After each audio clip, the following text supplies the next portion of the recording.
And I think we're live. Hello, Hearts of Oak. Let me see. Uh, I haven't done a live for so long. But with what's happening today, I thought it was worthwhile doing live and much better than doing a Thursday interview. So we're with you today on Wednesday.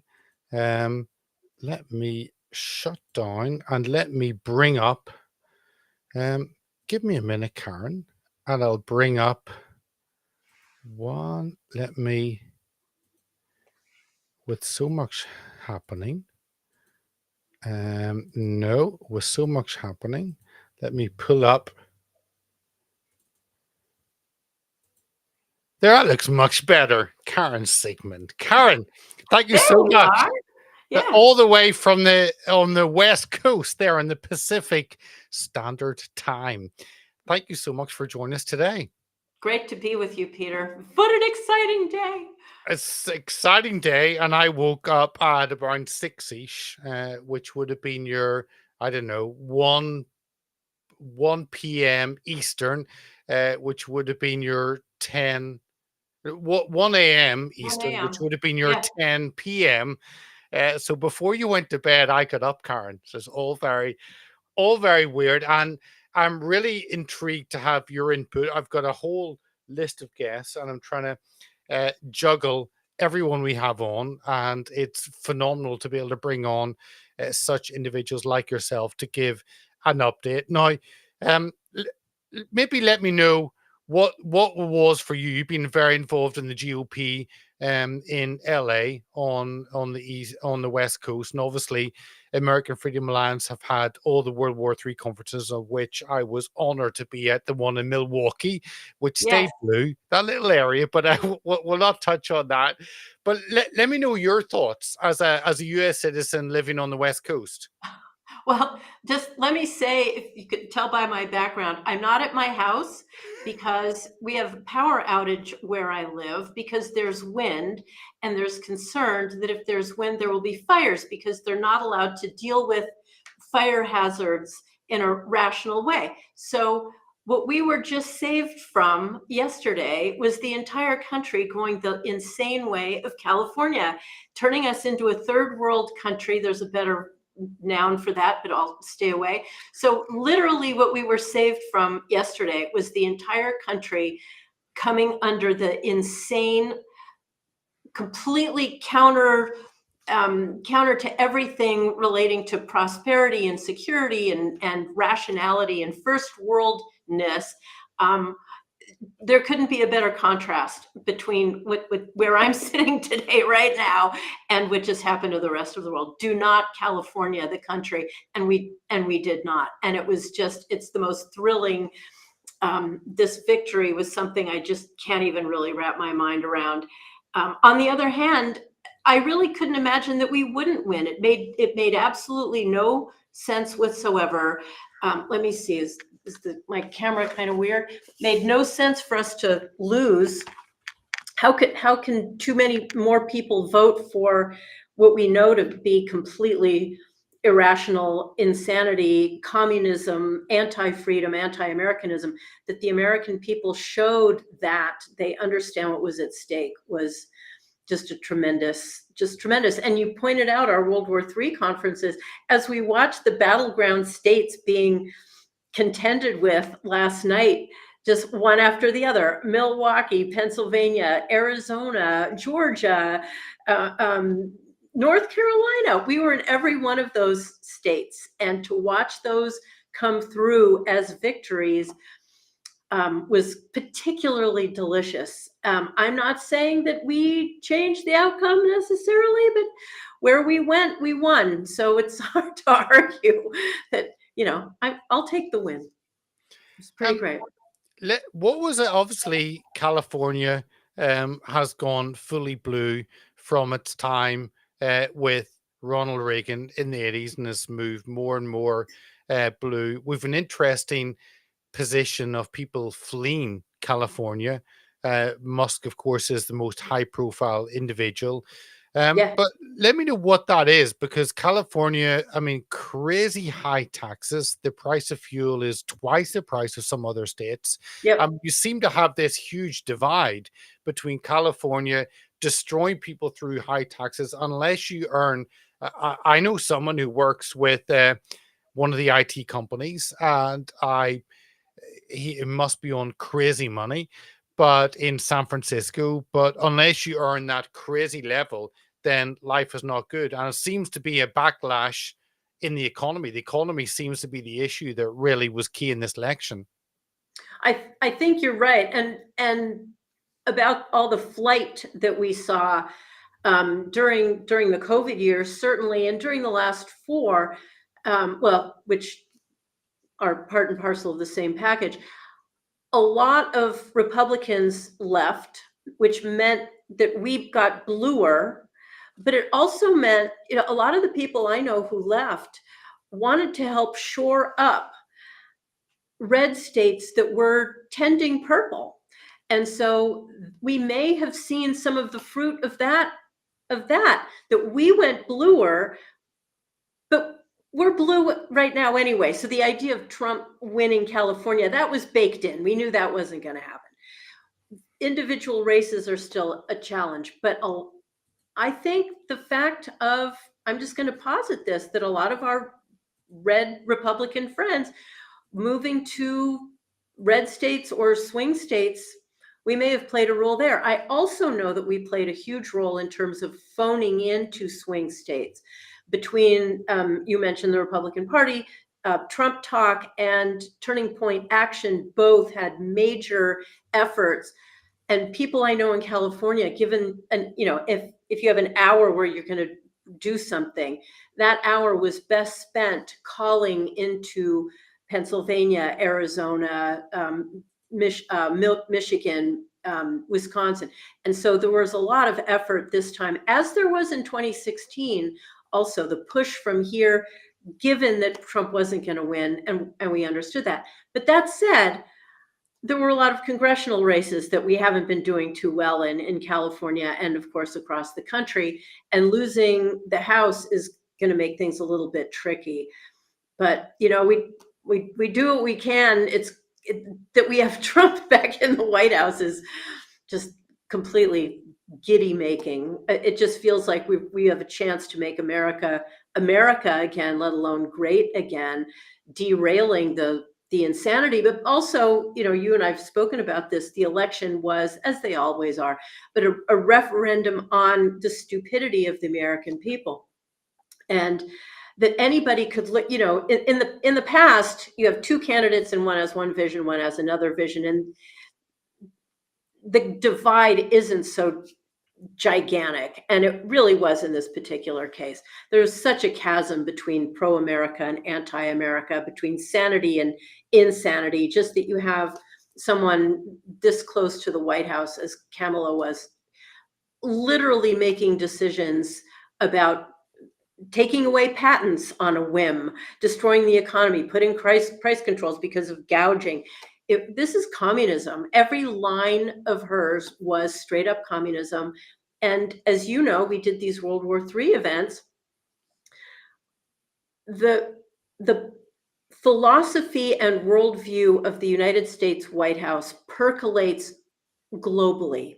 And for the United States White House to have voiced the need for their perceived need to control speech is it's unbelievable. So what we got back was constitutionalism, populism, nationalism, the notion of sovereignty in the face of globalist, the desire for the globalists to take over, which we know was started with the Biden-Harris White House. So it feels like, it may overstate it, but the whole Westphalian ordering of the world, it feels like we're moving back to that, or we have a chance to move back to that instead of moving away from it, which is what we were doing. Tell me maybe the role that, just to finish off with, that um, AFA, and obviously AFA is a 501c3, a charitable Yeah. organization, and it is a difficult balance Yeah. that you tread on that. But tell me what that is like on that interesting balance, but with putting truth out to the American people, but walking a tightrope in terms of regulation. You're absolutely right. And it is a tightrope. I don't want to say on the other hand, but on the other hand, we do talk about truth, and we definitely aim to make known information that the media will do everything in its power to conceal. If you talk to the man in the street about China, they're going to know absolutely nothing. If you talk to them about the World Health Organization, the United Nations, the plan for the future, the international health regulation, people are completely ignorant. We're in a rational world where the media weren't driven by an agenda other than informing the people. Everyone would be aware of this. The crises that we have faced in the last 4 years would have been topics of CNN's round the clock coverage, but it hasn't been. And so what AFA does and has been doing with these conferences is bringing that truth that the people need to be aware of. It's not partisan, it's not ideological. It is literally about the national security of the country. It's about people's freedoms. It's not about any agenda other than keeping us safe, free, prosperous. And for the media to do everything in its power to conceal that is breathtaking. So that's all we've been doing. And that's, is it partisan to say we want America to be safe, strong, secure, free? I can't fathom how that's a partisan stance to take. So we've been bringing these messages about the threats that we've been facing, and the fact that collusion and China has been playing a profound role in our governance and our elections and our corporations and our economy. People need to know that. They talk about we're the ones who kill democracy. I've been thinking about this today. I would love to have kind of an opposite day where I'm seeing my Democrat friends completely freaking out, just losing their minds. I would suggest to them that they take one day. We can take a day also. Take a day and listen to the media from the other side. Good media, factual media, listening to Hearts of Oak or War Room or Charlie Kirk. One day facing your worst fears and listen to what it is we say, because I guarantee they will be stunned at the rationality, at the love, at the care, at the truth, at the concern, at how we want them to succeed as much as we want us to succeed. And we don't have to decide to listen to the other side. We're bombarded with it all the time. So I propose an opposite day where everyone just takes a day and listens to the other side and they need to realize Trump is not the Hitlerian figure that he is made out to be. He's just not. And all you have to do to know that is look at what he did in his 4-year term last time. So No, I it's agree. an extremely exciting time. And you're right about walking the line with a 501c3. But the truth is the truth. And I'm perfectly content advocating for the truth and advocating for America. We're the American Freedom Alliance, advocating for America, for freedom, and for allying with others who feel the same way. It's not partisan. If No. they see it as partisan, that's not my fault. Karen, thank you so much. It's an honor to know you and to be at many FA conferences, and I really appreciate you giving your input. And I think tonight is about getting a flavor from those in the US, across the country, actually what has just happened, which is a historical event of Trump coming back again and taking a huge victory and silencing Comrade Kamala. So Winning his third presidential election, by the way. Exactly. 45 to 47. I'm 100% with you. So it'll be exciting times. And of course, we need to pray for President Trump during Yes. the next 2 months until he takes office in January. Those are the unknowns that we have. But Karen, I appreciate your time. Thank you so much for joining us all the way from the West Coast. Thank you so much, Peter. I will And catch up God soon. bless America. Thank you. Bye. Bye. That was Karen's segment, and I see Matt is there. Let me pull in Matt Strickland. Matt, hello, how are you?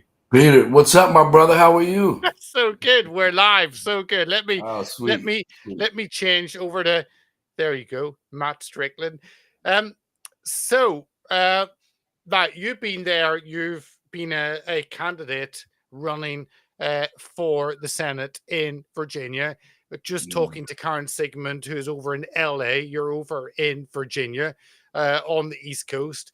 Um, so I'd love to have your thoughts. One, as an American, how you've seen the day, and secondly, as a Virginian, because Virginia is kind of on that knife edge. It's gone blue in terms of I think the Senate seat, but I'll ask you to fill me in and correct me. So, what have your thoughts been on such a historic day? My God, Pete, it was absolutely just that, man. It was a historic day. It was it was something, if I'm being honest with you, I hoped that I prayed for, but didn't quite expect. And the reason why I say I didn't quite expect it is because we know, and you know this as well, Pete, even as somebody being over the pond, that our elections are not secure. And the reason why I say that is not conspiracy theories. I mean, there's certain states, and Virginia, the state that I'm in, is included in those states where you don't need an ID to vote. So because of those reasons, I was cautiously optimistic about what would happen last night. And you probably heard the slogan ad nauseum daily up until yesterday, too big to rig. Yep. And I truly believe, Pete, that's what happened, man. We had to make it too big to rig, and we were successful as the American people in doing so. I was saying the entire time, this entire election, that Trump was going to have to win by 15 points to win by 1 point. And I believe that's what we did. I believe we pulled it out as Americans. And I think the reason why we did it, I think why so many Americans came out and voted for Trump is it's not there was no political savviness to it that Trump's campaign mastered over the Harris campaign, or something that it takes a political genius to figure out the reason why Trump won. It's very simple. People's lives are worse off today than they were when Trump was president in so many different ways, and the main one being economically, because people here in the U.S., Pete, they can't afford homes. If you didn't buy a home before this Biden Harris administration, then most likely you didn't buy one in the last 4 years, because I saw a figure, and I don't have the exact numbers, but it's something like when Trump was president, you needed a median household income of $70,000 in order to afford a mortgage. The median mortgage here in the U.S. that has risen to over $100,000. So now here in the U.S., you need an average of over $100,000 a year that you and your spouse or you alone make in order to afford the average mortgage here in the U.S. And so for things like that, that's the reason why Trump was elected, because people said, am I better off today or am I worse off today? I'm way worse off today. And that's why people came out in droves and voted for Trump. And that's why we pushed.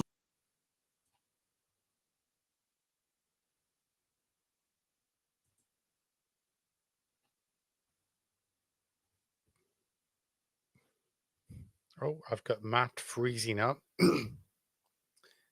While he freezes up, I will let me pull up the result in Virginia.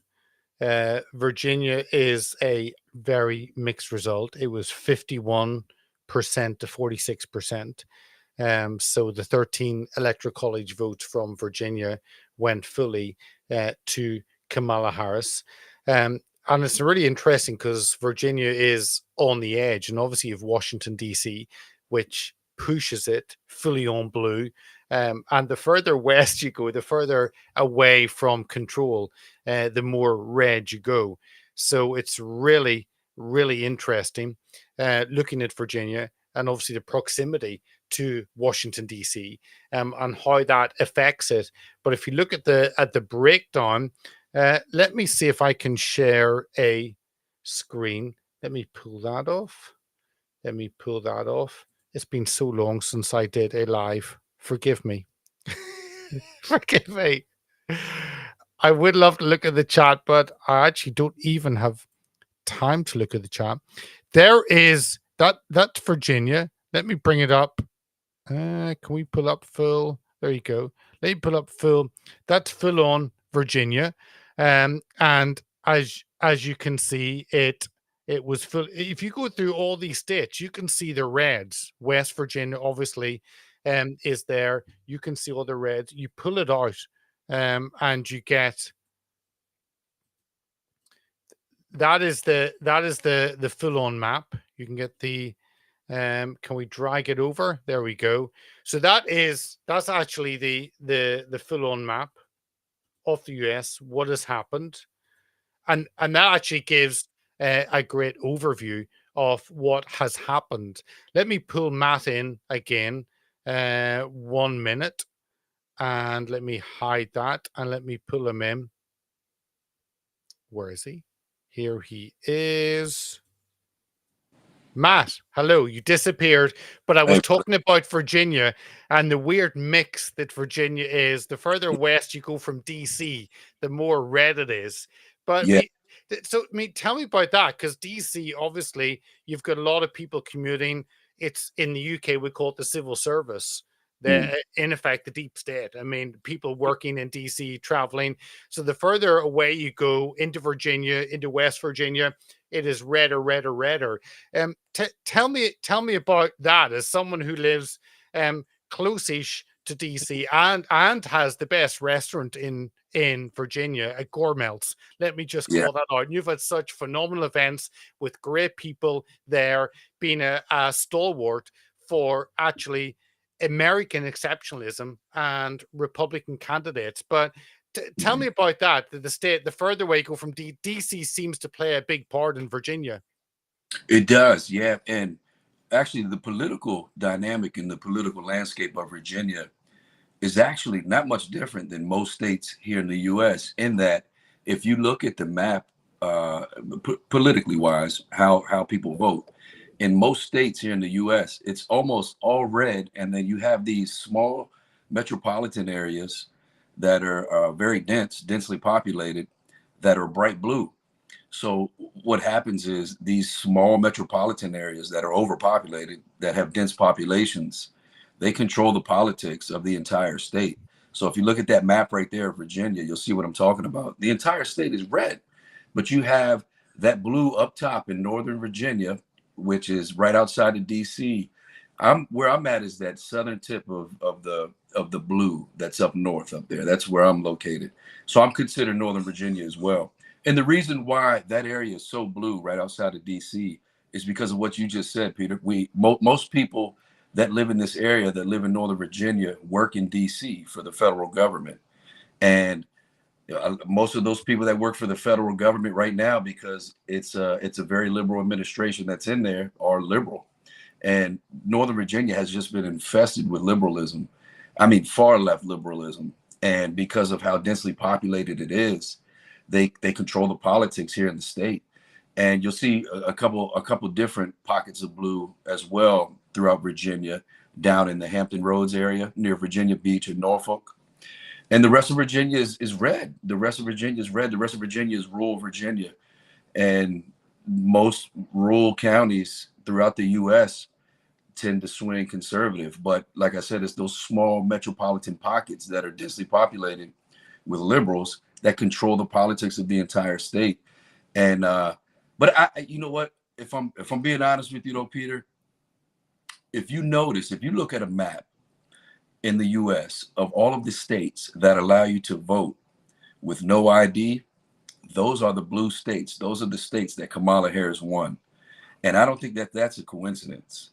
And I'll give you an example for here in Virginia.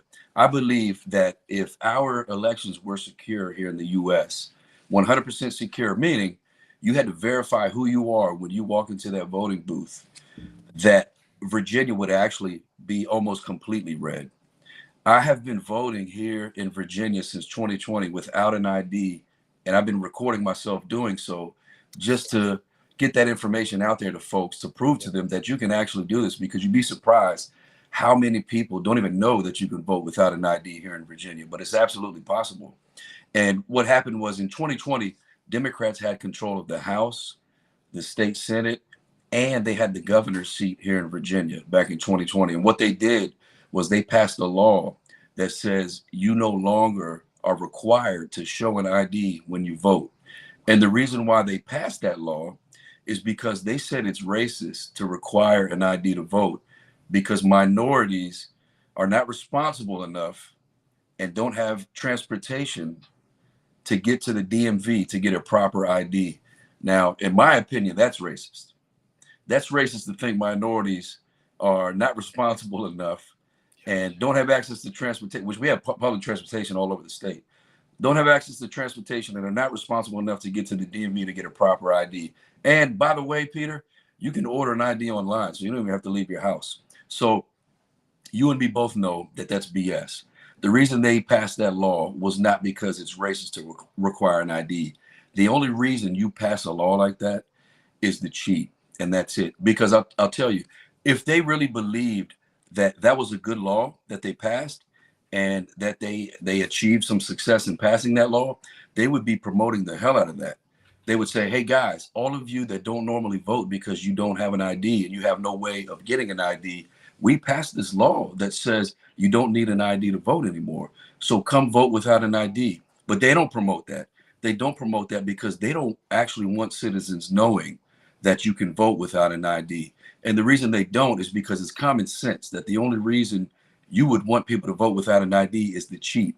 And they don't want their constituents using that common sense and saying, oh, wait a minute, something is kind of nefarious with that. Maybe I'm supporting the wrong people if they're allowing my elections to, to be run by these people who we're not even verifying if they're, one, a citizen, two, if they live in Virginia, and three, if they're eligible to vote for all the many different reasons that you wouldn't be eligible to vote. But so if they really believed in that law, they'd be promoting that law, but they don't, because they know that it's only about corruption. So if you look at that map, and and I actually pulled it up myself just earlier this morning and looked at it, it's almost to the state that the ones that Kamala Harris won and the ones that don't require voter ID are all the same. And it's absolutely insane, Peter. That kind of makes sense. Matt, I know we could talk for an hour, but I want to pull on Tina Descovich down in Florida. I really appreciate you jumping on. I know you're a very busy business owner running Gourmelts there, another call out for Gourmelts there in Virginia. But I know you're extremely busy, so I do appreciate you jumping on. You understand the political scene. You fought back against that attack because you kept your restaurant open, all of that during COVID, and you're someone who stands by their principles. So, Matt, I appreciate you coming on. Thank you so much. I will have a longer conversation soon. Yeah, anytime. I'm looking forward to seeing you again, Peter. I'll be over soon. Don't you worry. All right, but I see you Thanks, soon. Matt. Bye. Yeah. That was Matt Strickland, business owner there in Virginia. Let me bring on Tina Descovich down there in Florida. Let me pull in Tina. Tina, hello. Hello. I'll even change your name to Tina for Matt.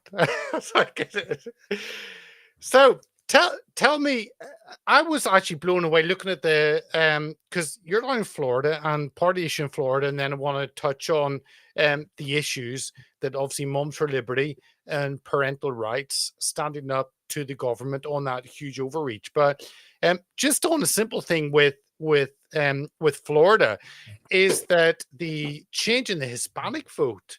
I saw that in every 4 years, the lead that the Democrats had has fallen from, I think, 40% over the last 4 elections down to about 8% lead. So it means President Trump took 54 to 46%, I think, of the Hispanic vote. The Democrats took 54. I mean, it is massive inroads that Trump has made. So, I mean, let me know your thoughts as a U.S. citizen, and then we'll touch on the issues of parental rights and how that played in the election. Yeah, I think it's a no-brainer with the Hispanic vote, especially here in Florida. We have so many people from Cuba and Venezuela and countries where they have seen their homeland deteriorate under tyranny, under socialism, borderline communism, if not communism.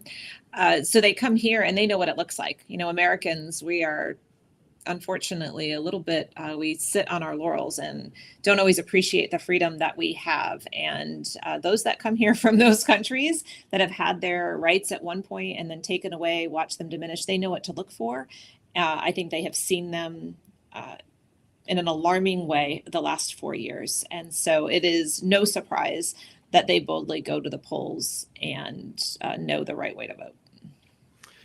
With what were your thoughts as an American waking up or staying up there in the East Coast? Because again, the polling told us that actually this would be very tight. It was going to take a long time. I stupidly woke up at 6 p.m. UK time, which would be 6 a.m. Sorry, no, 6 a.m., which would be 1 a.m. your time. And it was settled. Newsmax were already calling it. What have I missed? But it was so quick. Might have been quick to you. It was like 2 o'clock in the morning here, and I had one eye open on the couch. I'm like, I can do it. I can do it. It was no surprise to me. Moms for Liberty has been working for 6-7 months in 4 swing states to turn out hundreds of thousands of low propensity parent voters. And so we have been heavily involved in tracking voters and what they're doing and who voted early and getting reports daily of who's voted by mail of these low propensity voters. And what we found was Sunday night before yesterday, so before Tuesday, most voting had stopped at that point, early voting or mail voting. And our numbers showed that we had turned out, like in Georgia, we turned out 75% of the people of the, I think, 175,000 voters, maybe between 150 and 170,000 voters that we had been targeting that haven't traditionally voted. 75% of them had voted early. They didn't just vote for, they voted early. And we had been hitting them for months, really hard the last week or two. With our issues that we care about, protecting girls' sports. We had a really powerful video that we sent out via text and ran in social media targeting the same people about a dad who was helping his daughter train for her track meet. And then she goes and runs in her track meet and she has to compete against a boy and she loses. And we said, dads, you need to show up. So we were really going after, micro targeting these people that have children and would be very concerned, should be very concerned with the Biden-Harris plan or the Harris-Waltz plan, whatever you want to call it, the rewrite of Title IX and what they were going to do to our kids. And so that's the way it looked in those all 4 states for us. Those numbers were all between 6. Well, Wisconsin was a lot lower, but Arizona, North Carolina, and Georgia, we were in the 70% range early voting alone. And so I was not shocked to see those states go our way at all. Let me just bring up, just to touch on, that is the President Trump 294 Electoral College, 50.9% of the vote, and we can drill down on that a bit later. But it's the fact that it is the early voting which made a difference, and that's a whole issue in the UK that I don't understand, but I'll not get into. But it is the early voting which made a difference. Republicans getting out voting, and I guess Moms for Liberty wasn't really around in the last election. So there are organizations like Moms for Liberty and many others that are as passionate about issues as the left seems to be. I mean, you look at the abortion issue, and the left seem to be so passionate. You look at the trans issue; they seem to be off a scale of demonized in the focus on that. But organizations like Moms for Liberty, they played a huge part in this time, educating voters, getting out the vote. And it seems to be that you, along with other organizations, played a part that maybe weren't there in previous elections. From my understanding, so I do need to put a disclaimer that I'd never been involved at a national level in politically organizing before this. So First time for everything. I have nothing to compare it to. But what I'm told is the conservative movement, the MAGA movement, the Republican movement, whatever you want to call it, those of us with more concerned about our kids and families and want to protect the sanctity of life and our kids and have never really been organized. We don't work well together. We are independent type thinkers. We are independent believers. We just march to our own drum, and it's starting to really harm us with policy in our country. And so, from what I understand, this is the first time that I sat that the organizations had worked together.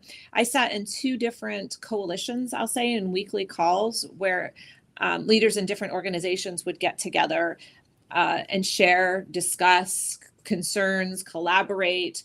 And so I think that made a huge difference this election for sure. And of course, Moms for Liberty, didn't exist 4 years ago. So we were absent from all of the what's the word? Political organizing? No, community organizing. What Obama was. He was a community organizer. I think we're community organizers. And so, we looked at what the left has done in previous elections and learned from it. Tell me about being involved, because I mean, for me personally, I was involved for 5 years with UK politics, and I'd lived and breathed it. It's always interesting to come across people who maybe have not necessarily been involved in politics. And I mean, you kind of what I've watched interviews with RFK, and he's talked about the new MAGA family that he's found. What's it been like for you being involved, and I guess connecting with people who maybe you wouldn't normally have connected with, and becoming political in a way that you didn't think you would be political? Yeah, I think I represent a lot of our moms who just want a good life for their kids. And unfortunately, that means you have to get involved in politics right now. When they start coming for your kids, when they start passing policies, laws, statute, winning court cases that intervene the government into your family and divide you from your child and start making decisions on behalf of your child that you should be making, moms and parents will not be silent any longer. And you now have to be involved not only in the political system, but in lawfare and in just all of these areas that you never thought you would have to participate in. We're happy to do it. We'd rather much be on the soccer fields and driving around in minivans and baking cupcakes for our kids' classroom and neighbors. But here we are. We're not going to let this country go down the toilet so there's no future for our kids. We are not going to let the government intervene and teach our children things that are diametrically opposed to everything that we hold dear. And so, rise of the parent movement. I saw some polling data this morning, exit polling data, that said parents turned out to stand up and fight for their kids in favor of Trump to Harris 50 to 47. It made all the difference, I think. So good job, parents.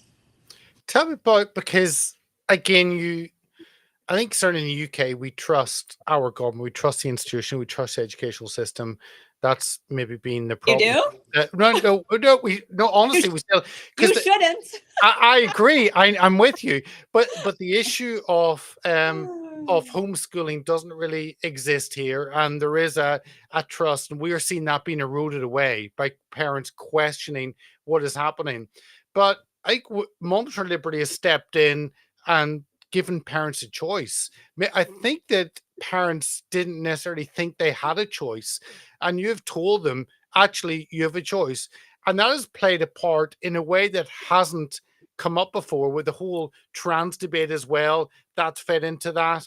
Tell us about that, because if you talk to people and you say, actually, you have a choice, and people don't know they have a choice until they're given that. I think Moms for Liberty have given parents the ability to take control in a way that maybe they felt they couldn't do before. I think we've done a couple things. First of all, school choice is different state to state here. So some parents have a lot more choices than others, depending on what state you live in. And even with school choice, there's a lot of flaws in it. They don't include transportation in most places with school choice. And if you're a single poor mother with 3 kids at home, the state may have allowed an allowance or something, giving you the money you need to afford the private school across town, or giving you some options, but it's usually across town. And so if you have no ability to get your kids there, it's not really school choice anymore. But in America, you absolutely do have the choice to go to other schools if you have the money. There's new institutions like charter schools that have been popping up the last 10, 20 years, which are also options all over the country. Homeschooling is an option everywhere in our country. It's interesting that you say, I think I may have told you the story before. I can't remember, but when I was there and my Uber driver in London, did I tell you the story already? And he said he homeschools because he was very concerned. He was a Muslim man. Him and his wife were very concerned about gender ideology. And of course we sparked up the conversation because that's a concern here in America. And so he said they were homeschooling. So apparently you can, in some parameter, homeschool in your country. However, he said with that, they come and do checks. They don't do that here in the US. The government has to come check every month and interview the kids and so on and so forth. And he was telling me that just that prior month, they sat down with his 9-year-old daughter, and they didn't ask if she had learned math or what reading level she was on, or didn't give her any kind of comprehension test. The only question they asked her was, "What would you think if your brother wanted to be a girl?" And he was like, "Ah!" And so it's just you can't even hide from it in homeschooling over there. So yes, your people in your country, and I'm not pointing fingers because our people in our country should be very concerned when someone else is teaching your children. And not that they shouldn't teach your children, but you need to know what they're teaching your children, and you need to have your voice. And so I think what Moms for Liberty has done more than given people choices, I think Moms for Liberty has empowered parents to speak up, because the pressure to be nice and to be loving and to be kind, often, especially just, suburban women, they don't want to fight with their neighbors. And so they actually don't stand up for their kids sometimes. They think, oh, I don't want to cause a scene. I don't want to make waves. The few I saw stand up when I was on the school board, they would get, yelled at by the teachers union, or booed or laughed at. And so that just, silences them. But when you have other moms that will stand with you, it begets courage. And then you find your courage and you stand up for your children. I think that's what we've done. No. Tina, thank you so much for joining us. I absolutely love what you do with Moms for Liberty. It's phenomenal what you've built over the past couple of years, and so exciting you've been part of this electoral success. And we'll see. Actually, the next 4 years are buckle up, because this is going to be an interesting 4 years. But Tina, thank you so much for giving us your perspective down there in Florida. Absolutely, I appreciate it, Peter. Anytime. Thank you so much. We'll let you go. Thank you. That was Tina Descovich. Huge respect for what she has done, building up with Tiffany, Moms for Liberty. And it is such an essential issue of looking after kids, protecting kids, and it has played a part in this election. Drew Allen. Let me pull in Drew Allen. Drew, hello. Hey, brother, I worked my way on one way or another. Here I am. It's great to have you. Let me upload. Let me bring up your graphic. There you are. And let me tweak to get your hat. So I love doing live. It's been a while since I did live, but if you go on your screen, there's a little cog setting underneath. If you click that cog, that settings, it will give you video. And on the video tab, it will give mirror camera. If you click on that, then I can see your Trump fans hat the correct way. Oh, okay. Does that make sense? So settings, then click on the video, then click on the mirror camera the other way. Yes! Oh. I get Trump fans 24. So dude, good. My hero. Tech savvy as well. I have got a Trump US flag t-shirt, but I didn't put a hat on. My hat is behind me. So Drew, what are your you're on Daily Cloud, aren't you? Your show is on there. Yeah, over there on Naomi Wolf's spot. Yep, been doing that for a few months now, and it's a great spot, And I mean, to be associated with Naomi Wolf and have her kind of backing you a little bit, if you will, is not a bad thing. Oh, it's phenomenal. It's phenomenal. And I think in the last 4 years, the COVID tyranny, it's crazy the people we've all connected with. And she is absolute stalwart. And her second book is out on Amazon, looking at the exposing the COVID tyranny. But Drew, what you're politically savvy, you're extremely well connected. You obviously, as an American, you've been watching what's happening with the massive win. Let me bring up again, I'll try and bring up each. So that is the 294 is and the 223 is the electoral college, and then underneath you've got the 71,000 votes for Trump, 67,000 for Kamala. It scares me the 67 million people vote Yeah. for Kamala. That's a whole other. And then it goes down looking, that is the breakdown across the country. But what were your thoughts as a, probably less as a commentator, as a US citizen, because you're living there, and it would have been a hell on earth to have Kamala actually go for a second term. It seems to be that Trump proved the polling wrong, proved the legacy media wrong. How did you see the night develop?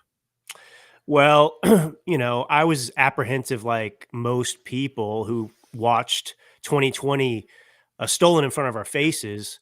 And I think one of the interesting and very fun and wonderful outcomes of this election is that you can see definitively that they cheated in 2020 because you have, 20 million more or less disappeared voters.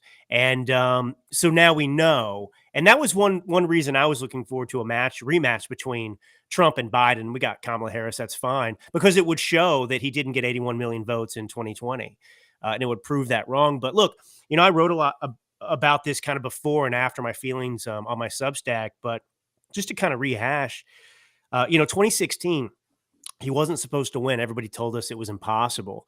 And so people went in not really believing, he was like the dark horse. And I remember I was staying at a pretty nice hotel in Big Sur, California with my wife. We weren't married at the time. And I remember staying awake that night and watching him win. And I just was kind of shocked, and my celebration was cut short because I was so tired. I went to sleep. And the next morning was glorious, Peter, because, all the people staying at this kind of fancy place, they were all California libs. And it was like the only jubilant table outside at breakfast was me and my wife, and everyone else. I'm looking around at these morose, Democrats who were like crying into their coffee in the morning. And that was one situation. This time around, knowing what happened in 2020, again, I was apprehensive. Intellectually, though, I did tell people, and this was consistent, I think we're going to win. I think Trump's going to. I just do not see how it's possible. I don't see a pathway to victory. I don't believe the media. I don't think that they're capable of taking a Democrat candidate who was the least popular Democrat effectively in 2019 and suddenly, in their hubris, making the Democrat voter love her. And of course, the Democrats showed their voter base that they think that they are garbage, right? They made them vote for Joe Biden when they didn't want Joe Biden. And then they took Joe Biden out back, threw him behind the dumpster, and just replaced him with Kamala Harris without a vote. So, look, as we watched, I just didn't get those feelings that I got in 2020. The counting didn't stop. And, it was relatively normal. And I just feel so happy, Peter. I feel like I have a burst of energy. I think the country is going to continue to move this direction indefinitely because we won the popular vote too. So we're not in the minority. These people can shove it. The media doesn't have any power anymore because that's what this election was about, Peter. It was all of these elitists who were arrogant and condescending and who united against the American people and basically dared us to do anything. You had every living and almost dead Democrat president campaigning for Kamala Harris, Beyonce, Oprah, Cardi B, everybody in the celebrity world, the media, and the American people showed up and we won. And I will say this last thing before I shut up for you, Peter. This election, because, I had talked about this in my book in the past, about how this was an inflection point as important as 1776 and 1861. And this was the greatest American victory since the Civil War. I'm not talking about foreign World War. I'm talking about here in this country. That's how big this was. And Donald Trump, this is a historic moment. There's Lincoln, there's Reagan, there's Trump. And, people 2,000 years from now will talk about him like they did, Augustus Caesar, that's how big of a character this is. What was it? Because Trump flipped those states of Georgia, of Pennsylvania, Wisconsin, Michigan, held on to North Carolina. We were told there were these 6, 7 swing states. It would go down to the wire. I was quite disappointed because, as I said to Tina, I get up at 6 p.m. UK, 1 p.m. AM. Yeah. Sorry, goodness, 6 a.m., 1 a.m. your time, and it was done and dusted.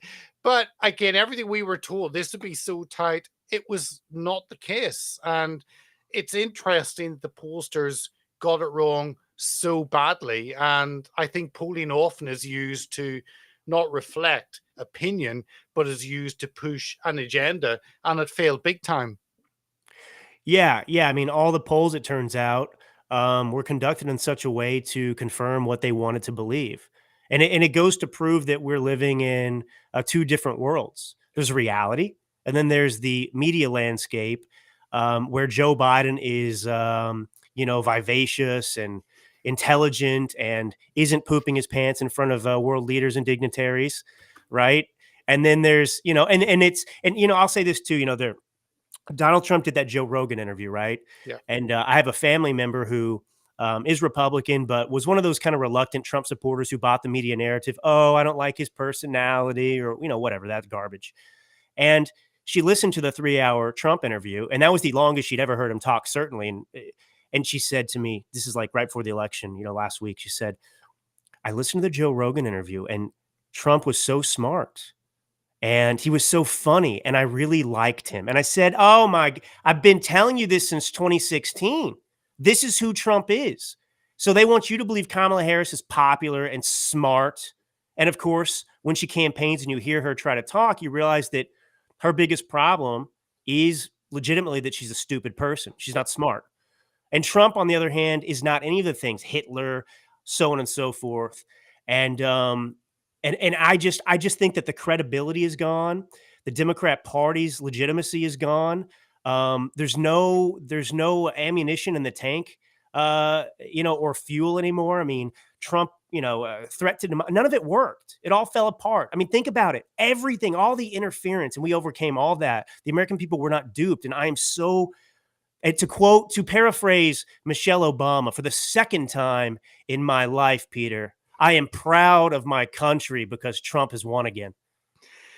But it was that tactic that Trump used with the alternative media, and he gives credit to his son for actually opening that world of the alternative media, of the podcasts. And I watched about a third of the 3-hour long with Rogan. It was phenomenal. It was freewheeling. It was engaging on a wide range of issues.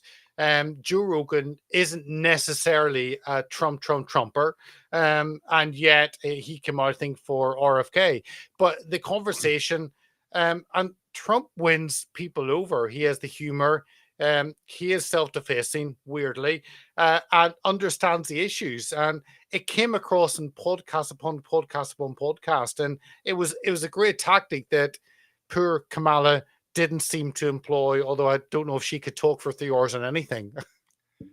Yeah. Well, look, Trump is a special human being. He's a special talent and politician who wasn't a politician. And, there's some things to be aware of too, because we get 4 years of him, and then, he'll still be around, but there's not going to be another Trump. He is MAGA. JD Vance, hopefully will be a great leader. I love him right now. I think he's smart and wonderful, but he's not Trump. There is no Trump out there again, not the same thing. And this unique coalition, the Avengers that he built together, this coalition, not just of voters that are diverse across the country, but of RFK Jr. and Tulsi Gabbard, all clients of ours really that I've worked with before. These people, their loyalty is it's to the country, yes, but it's to Trump. It's someone that wasn't Trump would not have been able to, because look, all these people too, and this is not me talking badly about anyone. It's just natural. If you're that big, like these people that are supporting him, that are politicians, they're powerful. They have, not arrogance, but they have confidence themselves. They want to aspire for more. And so you have to be a pretty special person to be able to get these other powerful figures to effectively, ride your coattails to some extent and come out and support you. And so, that should be understood that I mean, we won't for decades after this, Peter, we'll be talking about this moment in different ways and reflecting on just how unique it is, and just but again, the credit goes also to the American people, because we were the patriots of 2024. And just like Lincoln recognized before the Civil War, we recognized, thankfully, the stakes. And as we watched those pillars that were holding up our Temple of Liberty crumbling, we stepped forward and we held it back up. No, completely. Drew, thank you so much for giving us your assessment. It's so good to be able to connect with people all across the US. We had Karen Seaman on first thing over in LA, connect with you on the East Coast, and it's great to get a perspective on what has happened on this huge day that we've seen. And we'll see what the next weeks and months have for us, because there's buckle in. This is going to be a fun ride. But Drew, thank you so much for giving us your perspective today. Hey, thanks, Peter. You take care, brother. Thank you so much. Anytime. That was Drew. And Robert Spencer is in the green room. Let me bring up his screen, and then I'll pull him on. Beautiful. Let me bring on Robert. Robert Spencer, thank you so much for joining us today. Good to see you again, Peter. How are you? I'm very happy in this day. I woke up, as I've said to every guest, I woke up at 6 a.m. UK time. I was very happy. Disappointed that actually I woke up and missed I woke up to Newsmax, and it was like, oh, Trump victory. Oh, what did I miss?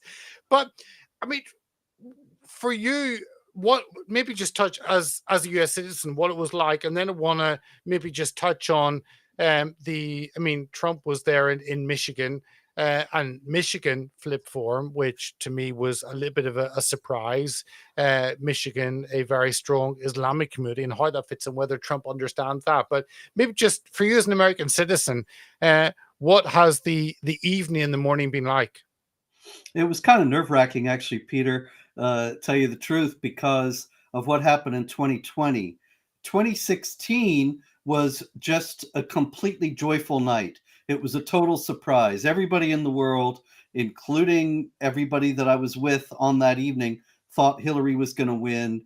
Everybody had predicted this. Nobody was thinking anything else was going to happen. And so it was just pleasant surprise after pleasant surprise until finally he actually won the thing. And it was outrageous joy.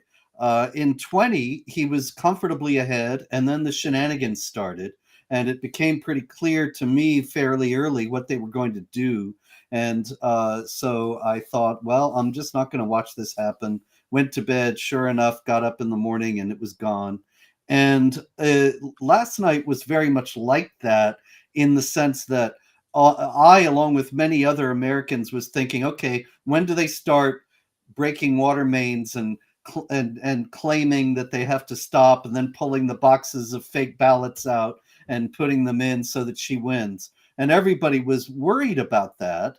And I'm still kind of amazed that it didn't happen and that she's actually conceded, and still thinking, well, they're going to think of something to try to keep him from taking office. Nonetheless, it is a happy day. It's good to see that the all-powerful leftist establishment that wants to impose Marxism on all of us is not infallible, not perfect, not capable of being defeated.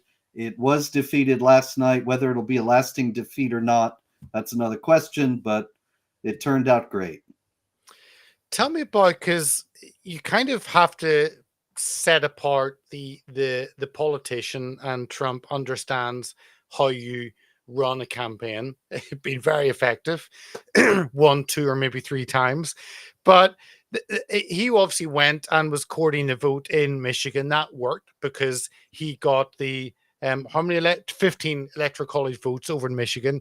But he also understands that there is a clash between Islam and the freedoms we have in the West. He understands there is some kind of incapability, and I don't know how deeply he understands it, but what are your thoughts on that from someone who is probably the world's most expert scholar on understanding Islam and what it means? How do you perceive having President Trump in the White House in terms of that issue and that threat?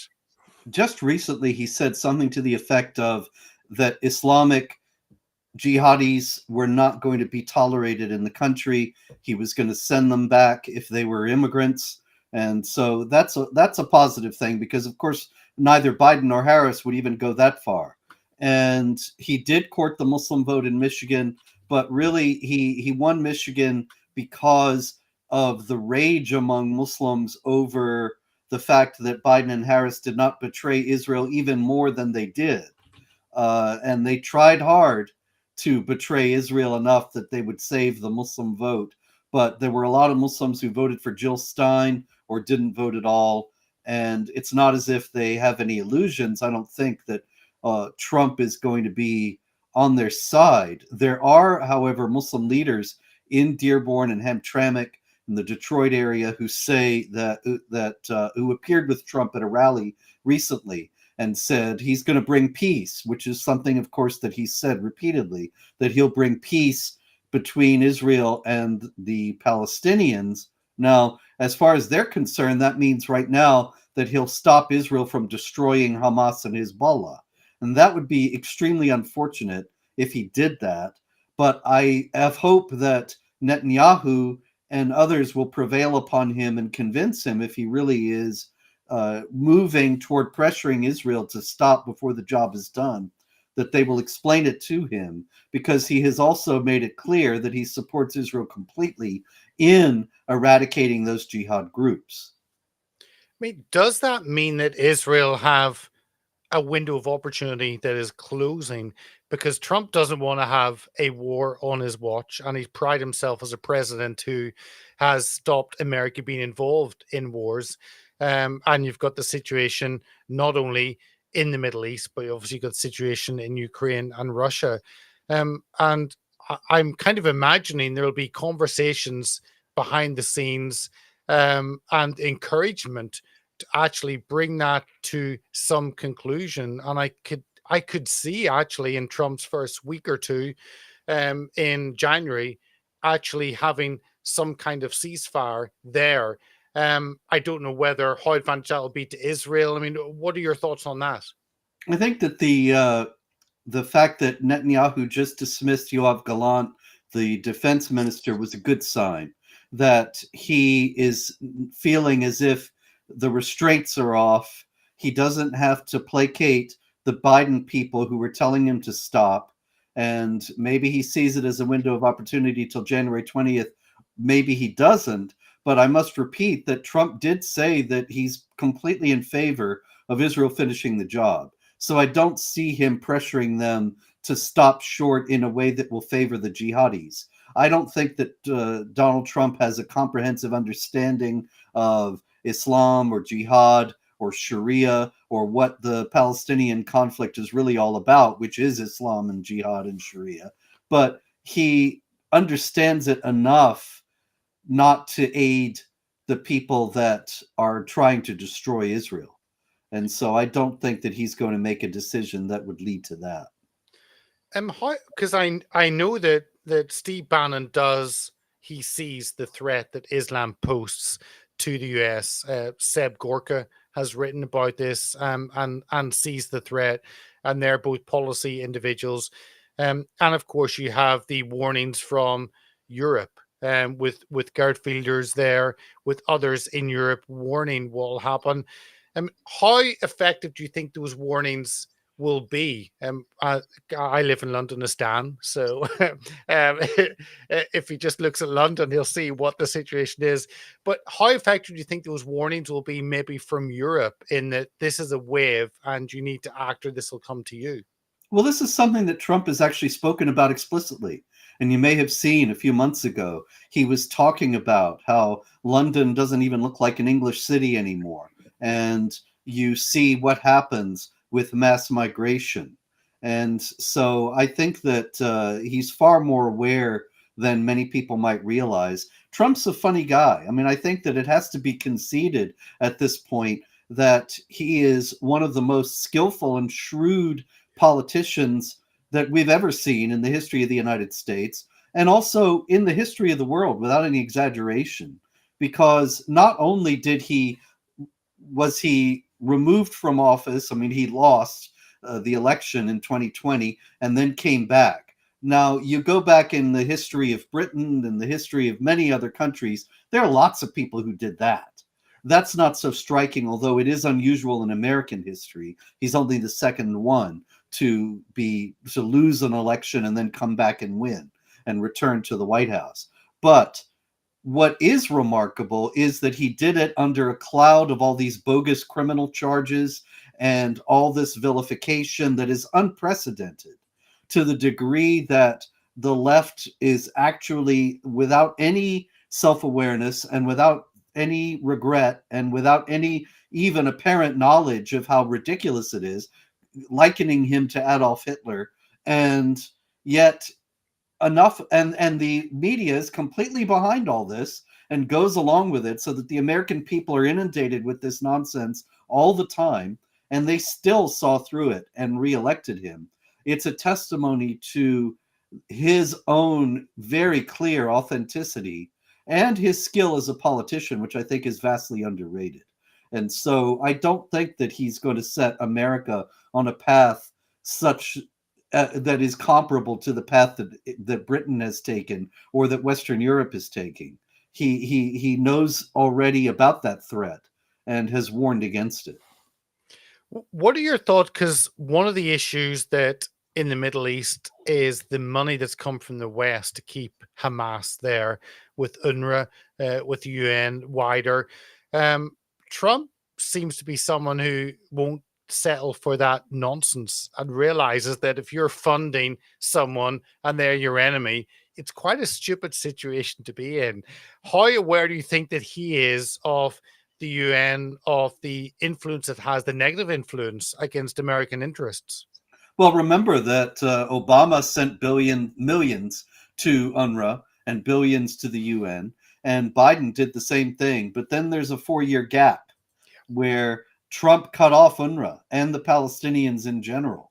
And he did it because he recognized, in a way that neither Obama nor Biden were willing to do, that UNRWA was indeed in league with Hamas. And so I fully expect that he'll cut them off again, and that if he is politically powerful enough and not being dragged down by all these people trying to destroy him all the time, as he was during his first term, then we have a real shot at getting out of the UN and ending this ridiculous charade. The UN, really, the United States should withdraw from it, which would end its effectiveness as a global body right there. Stop funding it and expel it from New York. And that's all been just a pipe dream. But now it really could happen, because he is not interested. He's made it very clear he's not interested in pouring billions of dollars into these enterprises that are working against the best interests of the American people. That would be beautiful. Send the UN to Brussels or something. They could live in that hellhole of Brussels. What I mean, because Trump goes into this more aware, more astute, understanding the political. Obviously, he came in 2016 as a businessman from The Apprentice on the celebrity TV side, and learned quickly that actually you don't trust necessarily the GOP, the Republican Party, to put everything in, and that's all changed. 2024 is a very different situation. He goes into this with his eyes open. How do you see that being more effective in terms of his presidency?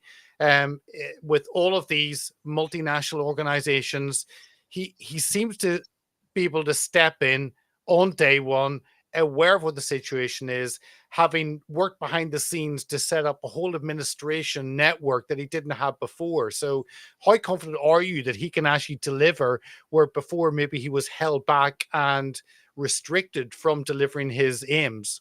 Well, the fact that he has already put together his transition team is a very good sign, because that was a big problem in his first administration, as he himself has sort of backhandedly acknowledged, when he has these falling outs with people that he appointed, John Kelly and Bolton and It's a long Uh, list. Rex Tillerson.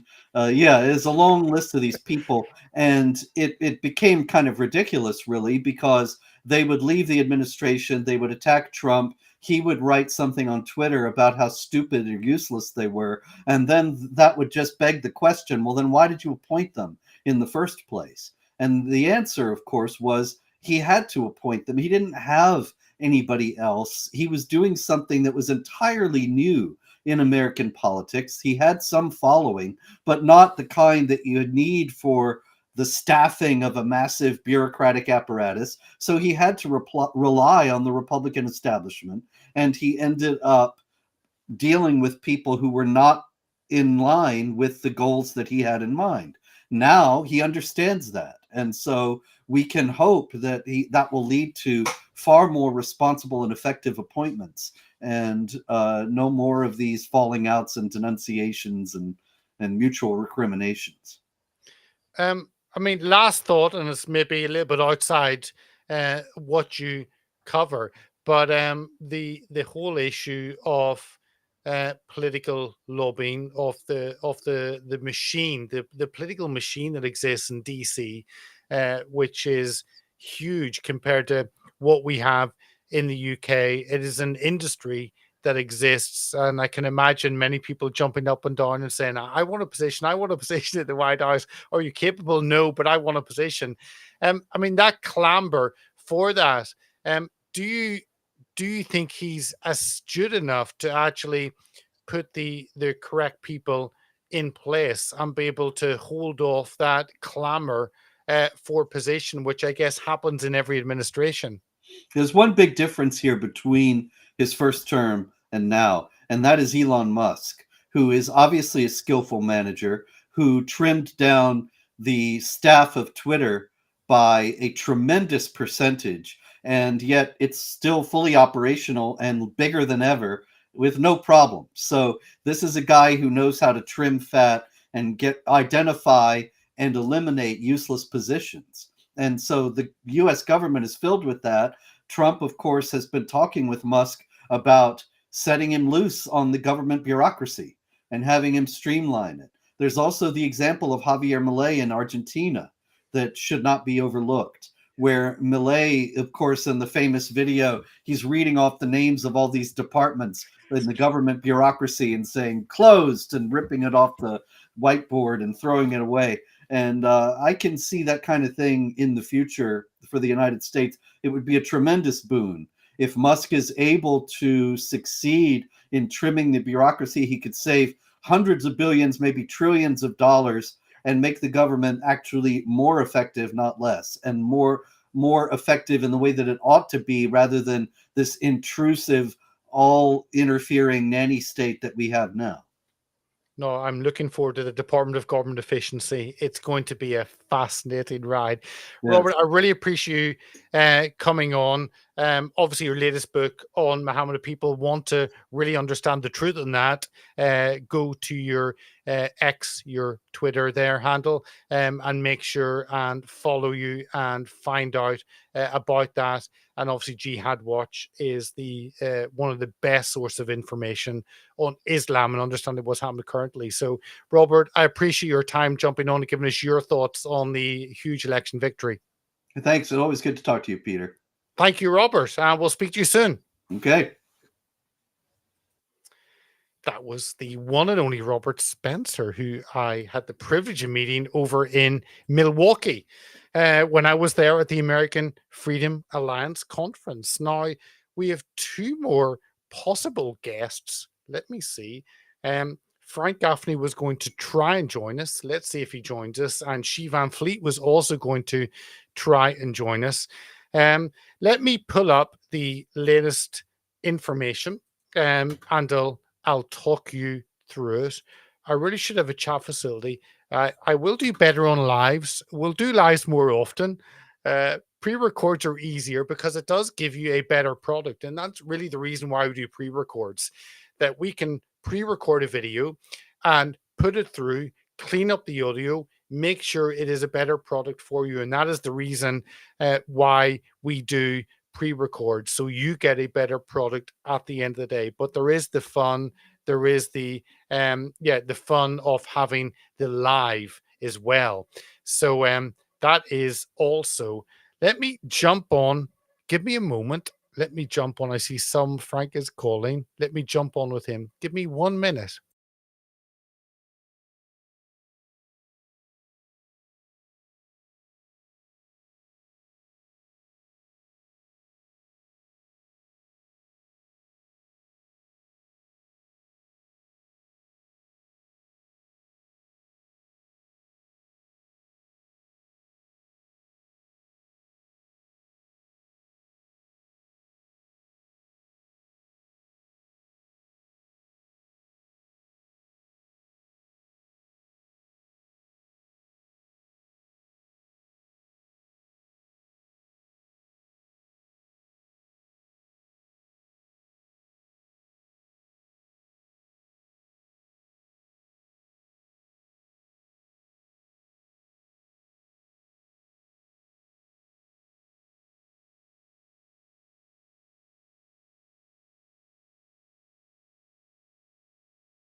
Oh, the joys of life. Don't you love it? Or maybe you don't. Let me pull up to give you again what the latest is. Let me pull up that. So I'll cover up Kamala. So 223, the Electoral College 294. There are about 4 states that have not called. Nevada and Arizona, I know, have not called yet. Let me do that way. Can I do that way? Can I do that way? Can I do? Oh, yes, that's what I want to do. Sorry, this is a new. The program I use have tweaked it a little bit, so it's slightly different. But anyway, here are the results, and you can see the red. The red is in the middle, and it is the West Coast and New England basically are blue. Apart from that, it's not. Of course, Colorado thrown in there, and New Mexico, which I don't know anything about. Alaska, red, or traditionally been red, and there is Hawaii. How many do Hawaii bring in? 4 electoral college votes, so not really that important. Alaska bringing 3, not really that important. But it is the battleground states of Georgia, which of course Trump flipped 50.7%, and up in Pennsylvania, in Michigan, which was a surprise, I think, and also Wisconsin, which was a surprise. And I was there in Milwaukee in Wisconsin, and I got to meet Robert Spencer when I was over there. And of course, that was Karen Sigmund's conference, who you had earlier. And North Carolina, he held North Carolina, and that was also a toss up. So, in effect, there was Wisconsin, Michigan, Pennsylvania, North Carolina, and Georgia. Those 5 states, I think it was Pennsylvania that called it first, and that was what took Trump over the line. A lot of white collar voters, huge change in the Hispanics. So it was, as I mentioned to Tina Skovich, it was 46% for Trump in Hispanic voters, 54% for Kamala. But that had been, if you look back, it was 78% 4 elections ago. So it's gone from 78% to 54%, a huge change from a Democrat lead of nearly 30 percentage points down to 8. So a huge change in that. And of course, it is the issue is the toss-up. So those are where we are at the moment in terms of Congress, because this is not just a presidential race. This is also about the houses. This is about the presidency. This is about the House of Representatives, and it is about the Senate. Those 3. And of course, means Trump has the option of putting a person in the Supreme Court if that happens. But is 52%, 52, it is percent, because 100 in the Senate. Same as the House of Lords here in the UK. So 52, 3 seats gained, and 44, 3 seats lost. So, of course, that is short of the 100. There are still the votes being counted. And I think it is in Arizona and over in Nevada being counted. Let me pull on Frank Gaffney, who is with us. Let me drop that off. Let me pull on Frank. If you're ready, Frank, I will pull you in. I'm good to go. Yes, sir. Frank, so good to see you.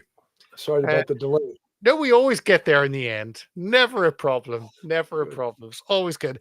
The joy of doing live, and I haven't done live for quite a while, so usually a pre-record, but it's great to have you, Frank. Your assessment of what has happened. You understand the political scene like probably no other.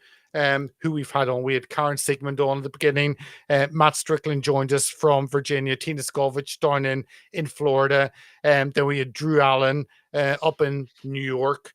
Robert Spencer has just been with us, and I had the privilege of meeting him at the AFA conference in Milwaukee, of which you were obviously speaking at. But what is your assessment? A huge surprise to the establishment media, huge surprise maybe to pollsters who told us this was going to be tight. And I was a bit annoyed because I got up at 6 a.m. UK time and it was all done and dusted. Newsmax had called it. But what is your assessment of the shockwave, I think, that has happened with Trump returning for a second or third term? Well, let me just say, I think you've got some pretty good company there. So I'm not sure I'm going to be able to add a whole lot to it, other than to say I was surprised. Not necessarily that Donald Trump won, but I was surprised that it was not too big to rig, as he put it, or not at least contested in a way that would have dragged this thing out and created conditions under which the rigging could possibly take place. Needless to say, Peter, it was a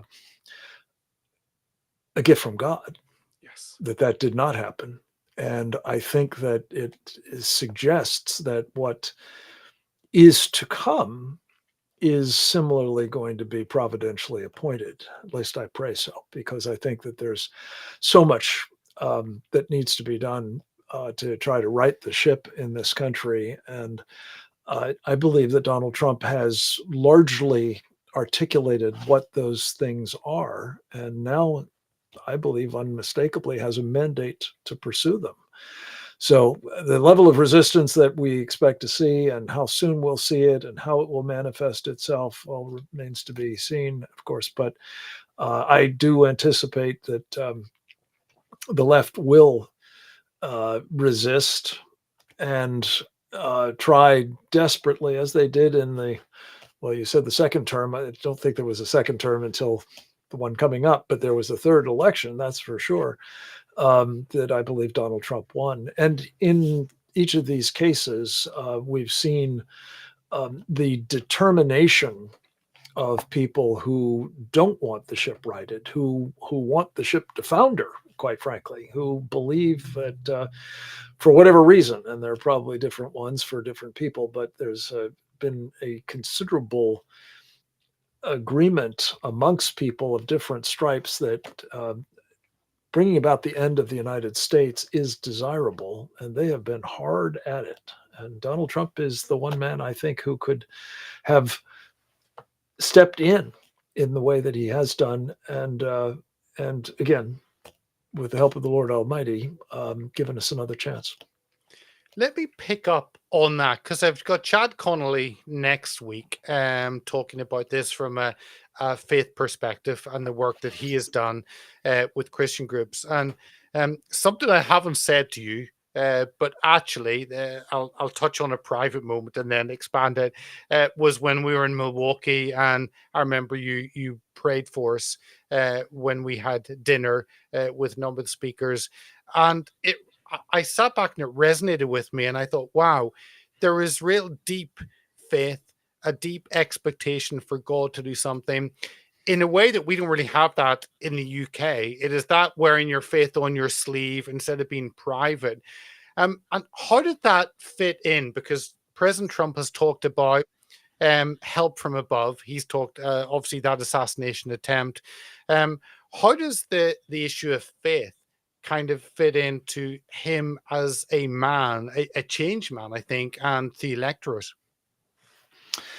It's an excellent question, and I'm not sure that I know his innermost thoughts and particular his relationship with God. But I will tell you this, going back to Alexis de Tocqueville, who had a very discerning eye. And when he came to the United States early in our history and assessed what we were about, what was making this, even then, such an extraordinary, if not actually at that point, exceptional nation. And it was about faith.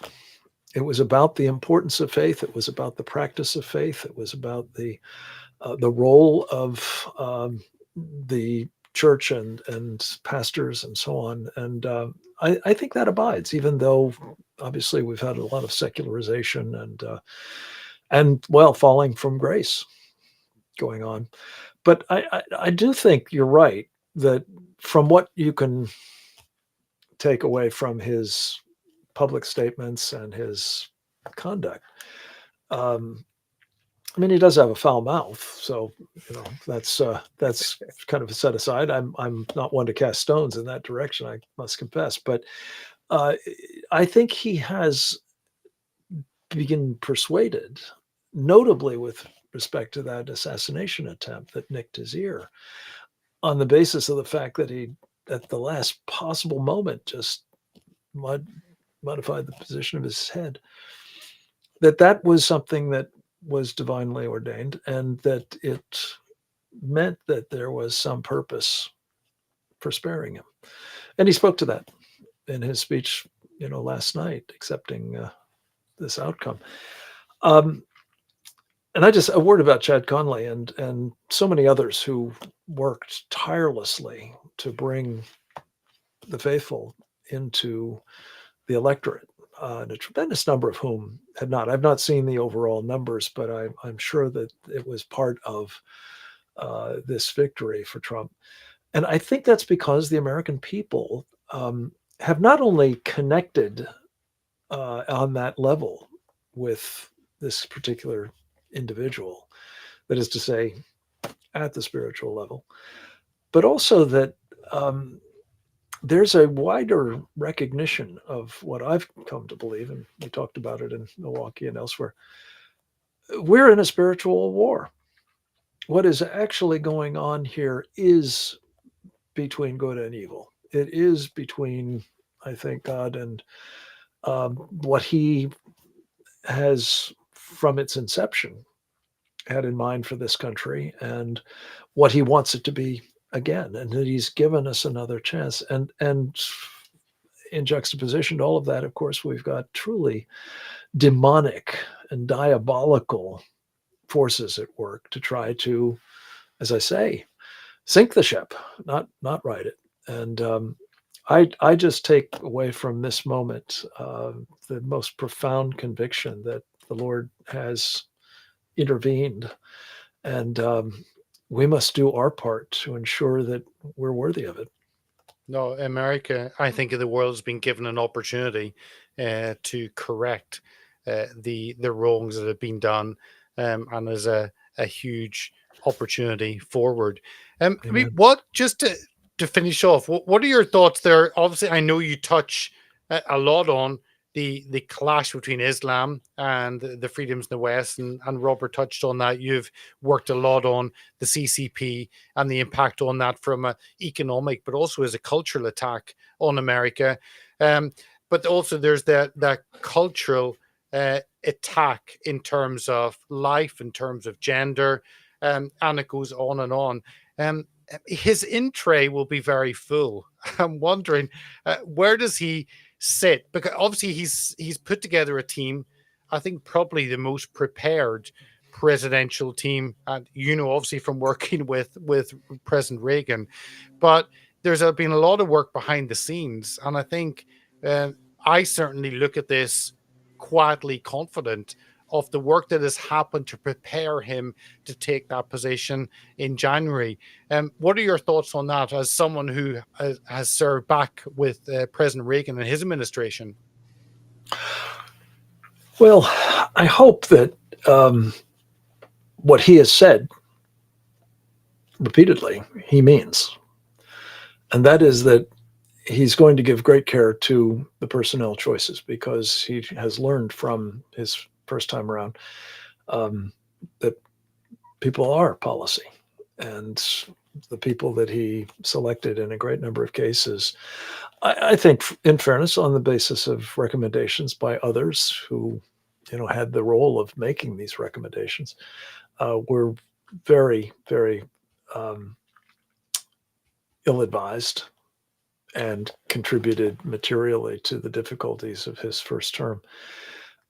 If he is successful in bringing in both experienced people, knowledgeable people, but people who share his vision, I think he can have a remarkably successful second term, despite the efforts that will be made, as I've said, to sabotage it, despite the fact that it is, from the beginning, a lame duck by definition.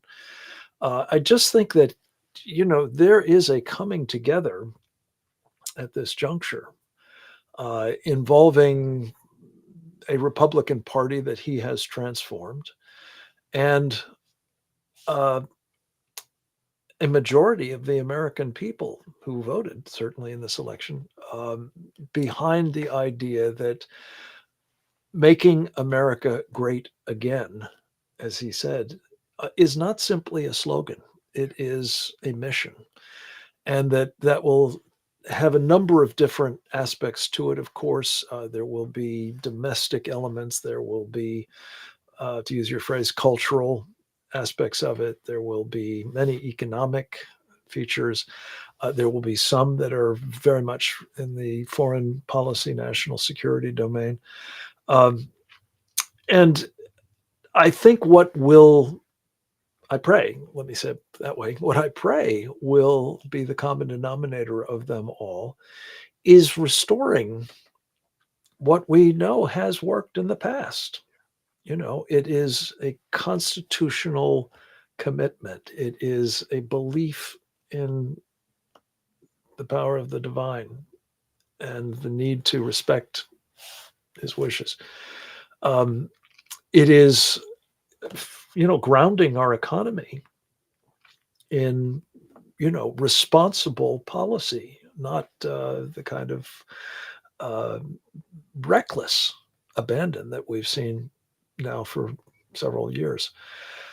And not least, there's the element in my particular wheelhouse of returning to what Reagan called peace through strength as the practice and philosophy of national security policy. It's the only strategy that works.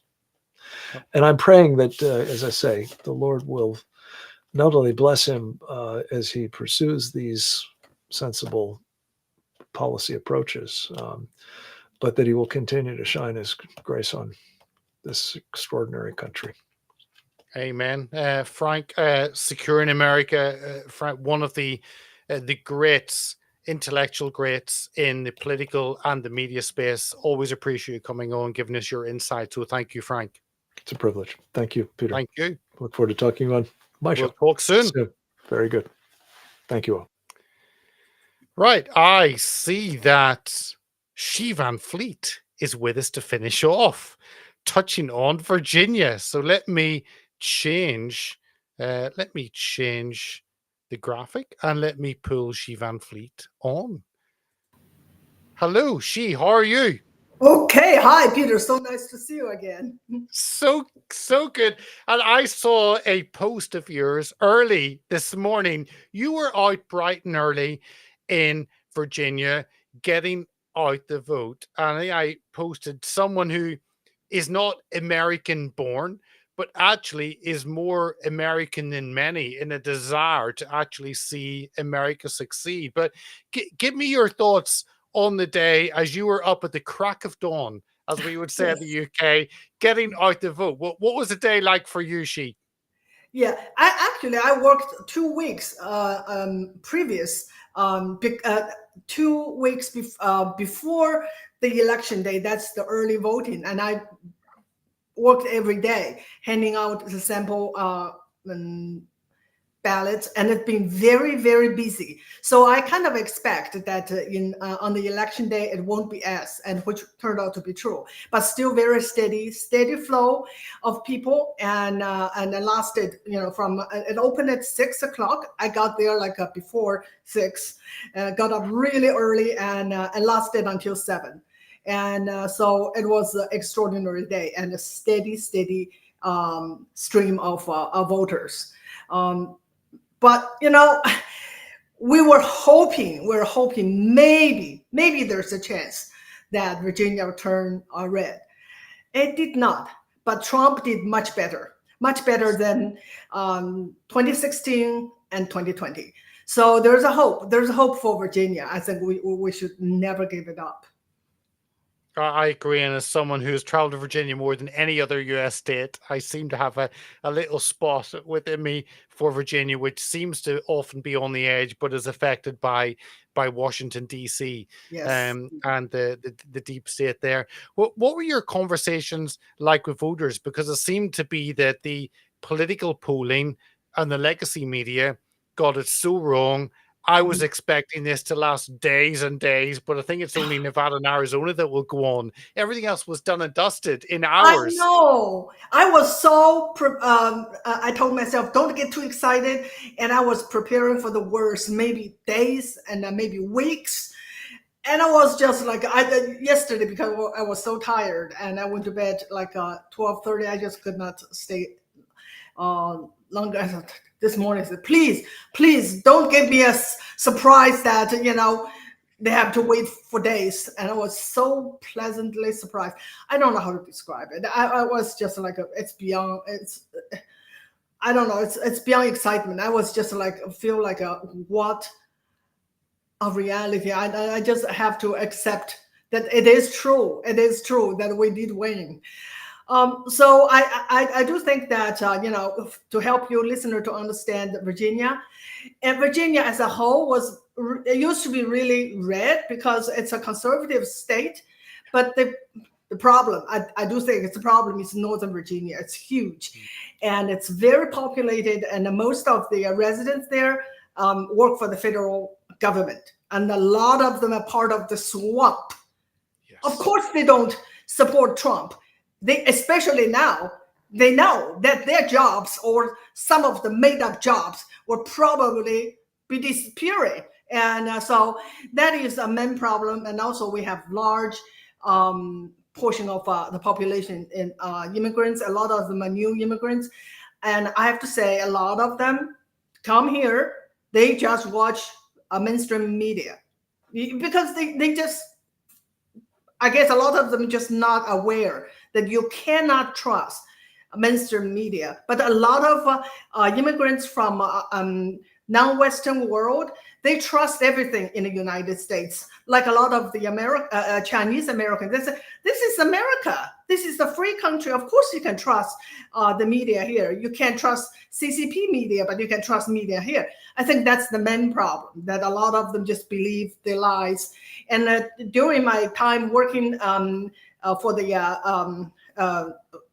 early voting, and I saw a lot of people, not a lot, quite a few, just giving really mean remarks and say, how can you support a criminal? How can you support a traitor?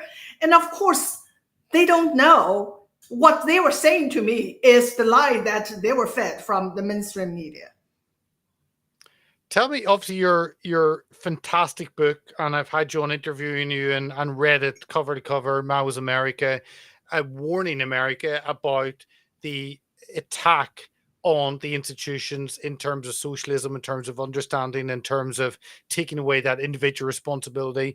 I mean, for you, as you talk to people, what issues were at play? Because obviously you've got the economy, you've got immigration, but it did seem to be that creep of taking away individual rights that also seem to play a part, which is so un-American. So for you, what were those conversations like with voters, and what resonated with them?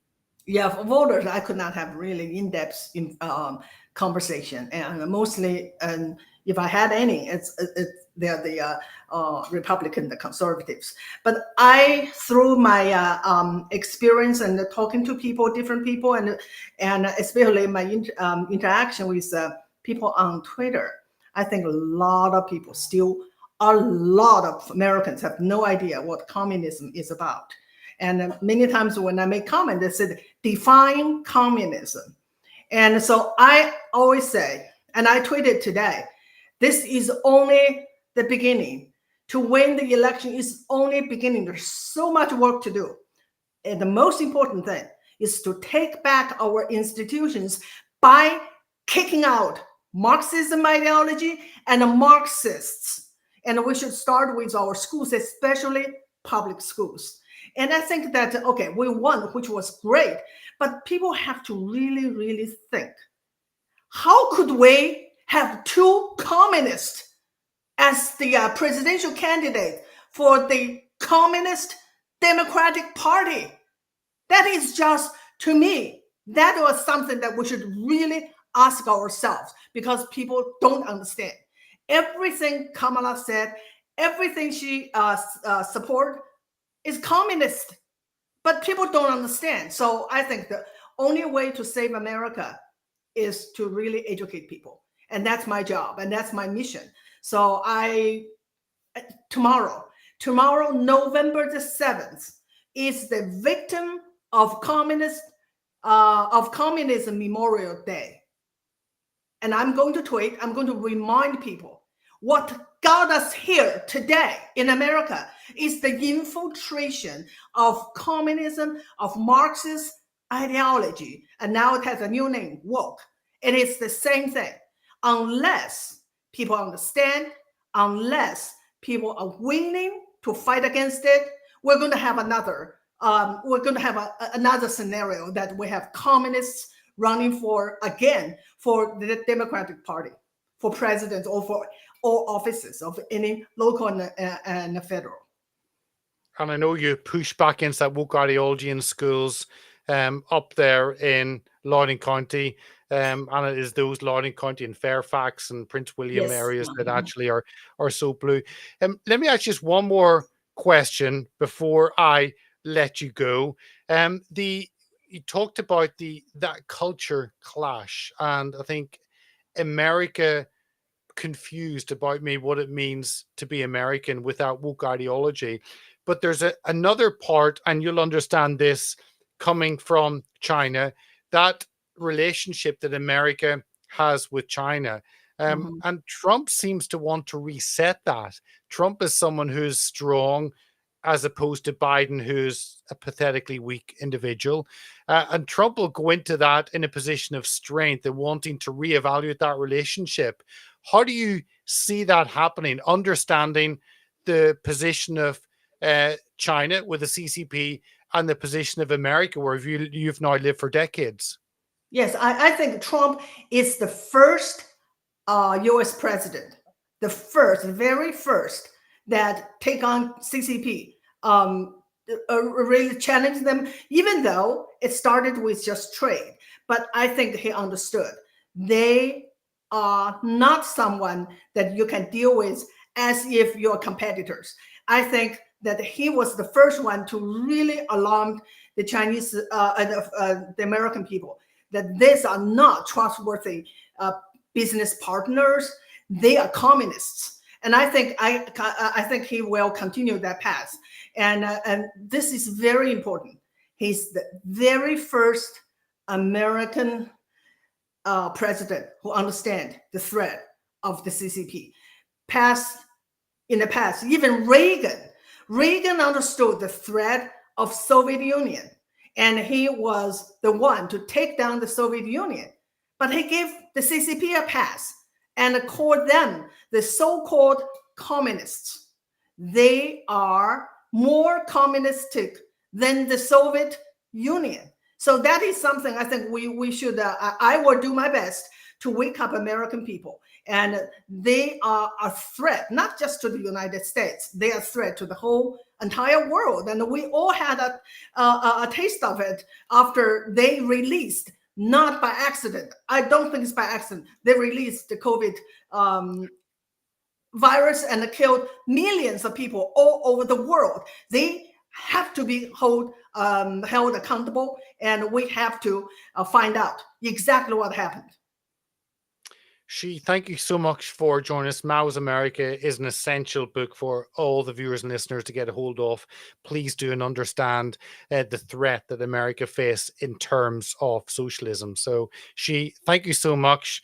And sorry for intruding on your time, because I know you've spent so long campaigning for the great victory that we have all woken up to today. So thank you so much for joining us. Thank you, Peter. Bye. Thank you. And I think that will bring us to an end. That was an hour and 45 minutes. I hope that was informative to you. I wanted to get a range of voices coming in, giving their thoughts, and US voices. Me as a Brit, I can give my assessment here from the UK, but I was so keen to have voices from the US. Let me maybe bring up I should have really had a chat window open, but I didn't. So apologies for that. I will get in the swing of things doing lives. I just want to bring up the graph again, just to let you know where we currently are at 9:50 p.m. UK time on the 6th of November. That would be what, 4:50 Eastern time, or 1:50 Pacific Standard Time. Just let you know where we are. Let me bring this up, larger screen. And it is this beautiful result. I think Kamala Harris has now phoned Trump to say, yep, you've won. I've lost. But it is three separate parts to this. It is one, the victory that he has had, and I see it's 50.9% winning the popular vote, and the pundits told us he couldn't win the popular vote. It would be the electoral college vote, but he would lose a popular vote. Yet he has won both and gone well past that 270 electoral college to 294, with Arizona, with Nevada still in play. The results at the moment are Nevada, Trump is 51%, but they've only 89%. So 90% of the votes are counted. That could change. We've seen it change rapidly in 2020. And that is 6 electoral college votes in Nevada. So it is a lower amount. Arizona has 11. President Trump is in the lead, 51%. They have 63%. How long does it take to count? It's like 1, 2, 3. This is the issue of using machines, and electoral integrity will have to be addressed moving forward, and make sure that states actually get rid of machines, stop using machines. You put an X on the ballot, and that is counted by hand. It is simple. It is a way you can do it, and that gets the best result. And America needs to move away from using machines. So you've got Nevada and Arizona still in play. And whenever those results come out, which could be days, but that is irrelevant because Trump has won, because Pennsylvania, Wisconsin, Michigan, and Georgia both have swung over, and he has held North Carolina. So that is that. The second part is Congress. 52 votes, 52 seats in the Senate, and 44 for the Democrats. That's 3 gain for Republicans, 3 loss for the Democrats. That is still in play. Let me check whether is that coming up for you. No, yes, it is. Just making sure that is scrolling up for you. And the last part is here on the House. So 188 Democrats have lost, 4 Republicans again 4. That's not a big change. Surprisingly, it would have been better if it was a larger change. That has not been as big change as I thought it may have been. But we'll see how that changes. Is that zoomed in? Yep, that is zoomed in. So still a number of seats to play for. Personally, I think that if Trump gets 55 on the Senate, which is winning 3, not winning 3, then that will give him a substantial cushion in the Senate.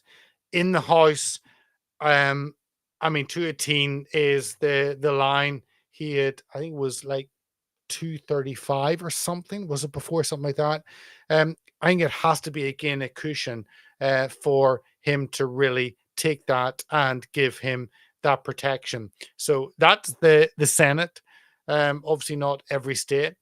You can see the wind. You can see the flips in West Virginia. West Virginia was Democrat. How can that be? I need to talk to someone about that.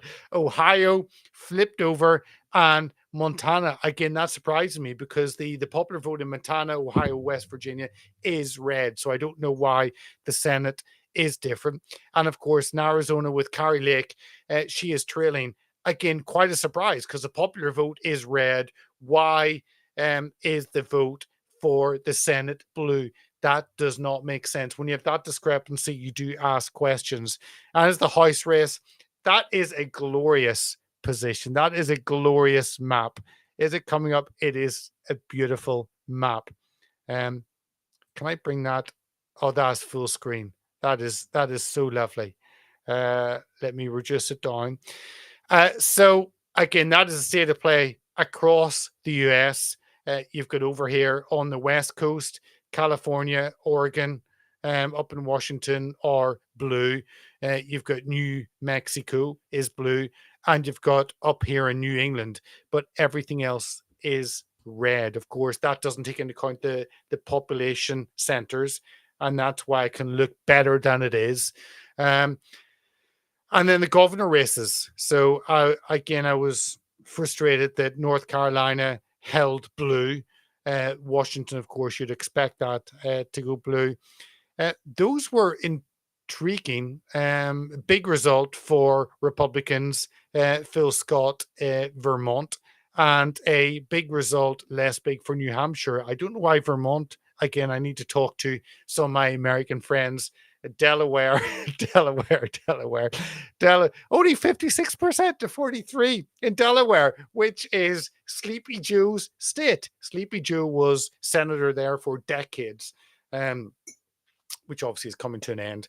And then that shows the rest. And of course, the final part of this is the Supreme Court and whether there are changes there and whether Trump can make changes. And of course, we saw the huge changes in terms of Roe versus Wade and the change on that.